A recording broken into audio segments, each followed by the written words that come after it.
طويل العمر فائق الذكاء، اجتماعي أكثر من بعض البشر، يعشق التسلية والمرح، وحركات جسده يعبر بها عن حبه. الببغاء كيف يتكلم؟ وهل حقا يسمي أطفاله كالبشر؟ وما هي حكايته مع الكالسيوم؟ الطائر الثرثار. الببغاء يعد أذكى الطيور على الإطلاق، ومن الممكن أن يكون ضمن الأجمل بألوانه الخلابة المتناسقة، وهو الأكثر تحبباً وغرابة أيضاً بقدرته على تقليد الأصوات ونطق الكلمات. Can you fall down? وللببغاوات أنواع كثيرة، الملونة والمرقطة والببغاء الرمادي وغيرها. أما توزعها الجغرافي فهو بحسب نوعها، لكن أغلبها يحب العيش في المناطق الاستوائية. كذلك فإن الببغاوات من أطول الحيوانات عمراً، إذ يصل متوسط أعمارها إلى 75 عاماً. ويرجع العلماء ذلك إلى أن الحيوانات التي تفترس الببغاوات قليلة، وأيضاً إلى تنوع الطعام الذي يتناوله الببغاء مما يجعله قادراً على الصمود. كذلك فإن مناقير هذه الطيور صلبة قوية، تستطيع كسر ثمرة الجوز التي يستعين الإنسان لكسرها بمطرقة، وأيضاً تستخدم منقارها للحفر من أجل تخبئة بيوضها، حيث تضع أنثى الببغاء من 9 إلى 10 بيضات في السنة. ويتميز هذا الطائر بأن أغلب أنواعه على خلاف الطيور الأخرى لا تصنع أعشاشاً، بل تترك بيوضها في تجويفات الأشجار، وعندما تفقس البيوض تظهر الصغار التي تشبه في تلك المرحلة طائر البومة. ذكاء فوق العادة. الببغاء طائر ذكي جدا، ويمتلك قدرة هائلة على التعلم، ويعتبر في المرتبة الثالثة للحيوانات القريبة للبشر بعد القطط والكلاب.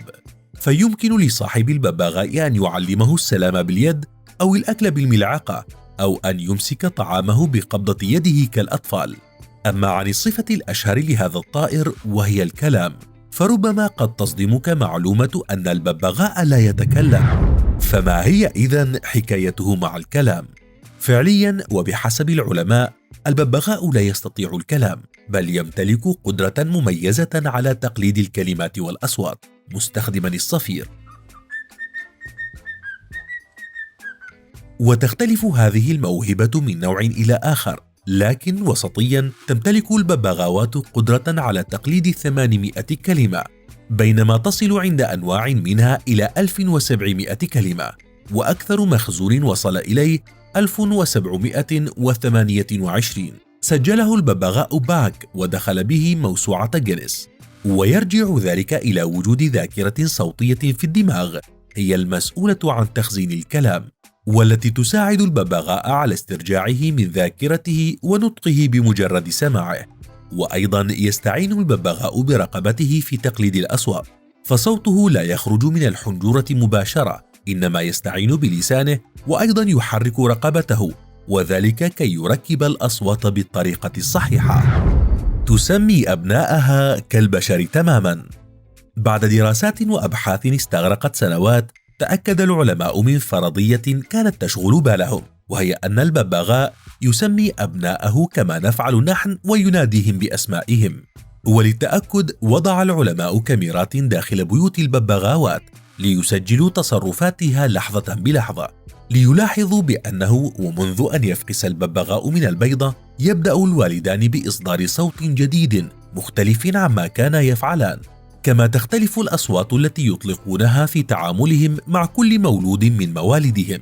كما ذهل العلماء باستجابة صغار الببغاء لنداء آبائهم.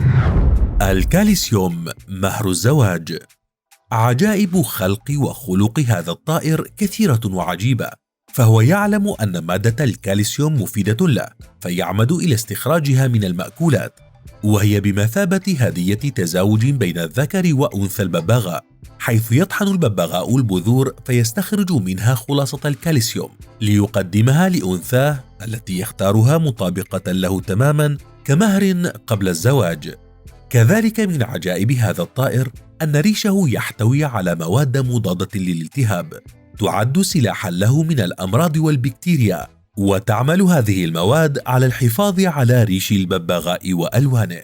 الببغاء رفيق رائع للإنسان، لكن على كل من يرغب باقتنائه أن يكسب ثقته، إذ يخاف الببغاء كثيرا من البشر ويحتاج إلى تدريب ومعاملة خاصة كي يمنح ثقته لصاحبه، لينقلب الخوف محبة ووئاما. ويتمتع هذا الطائر بلغة جسد رائعة يجدر على كل من يود تربية ببغاء أن يتعلمها، فهو حين يقف على يديك أو كتفك ويداعب رقبتك يحاول أن يخبرك بأنه يحبك. وبمراقبة جناحي الببغاء نفهم الكثير، فهما ليس للطيران فقط بل يستخدمهما للتعبير عن مشاعره، فإذا ما طار في مكانه محركا جناحيه هو بذلك يحاول أن يخبرك بأنه سعيد جدا. وكذلك الأمر إذا ما حرك ذيله، وأيضا قد يحرك ذيله تعبيرا على أنه يريد قضاء حاجته. وعلى العكس إذا ما رأيته متصلبا قليل الحركة فاعلم أنه حزين وغير مرتاح، فالببغاء حيوان لا يهدأ ولا يستكين. فما رأيك بهذا الطائر؟ وهل جربت يوما أن تربي ببغاء في المنزل؟